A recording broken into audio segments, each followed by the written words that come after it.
At yun nga mga abel, ayan na naman yung ating ibon dalawa. Natutulog na naman sa aviary. Si Jansen, Casper, tapos si Peter Bihen. Ayan. So, huling gabi nila dito sa ating loop. Kasi, bukas ng Friday night is isasakay na natin sila. Ayan. Magkahiwalay sila ng pagsasakyan. Itong checkered na to na si Peter Bihen, isasakay natin to sa south. Hindi ko alam kung Lopez na ata kami o Atimonan.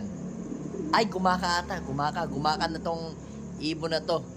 First lap namin ng Panrace. Naalaban yan. Then, ito namang blue bar na yan na si Jansen. Yan yung naalaban naman sa Balawan La Union. Second lap derby namin sa PUF. Yan. Kaya, bukas ng Friday, magbibideo ulit ako. Mapapansin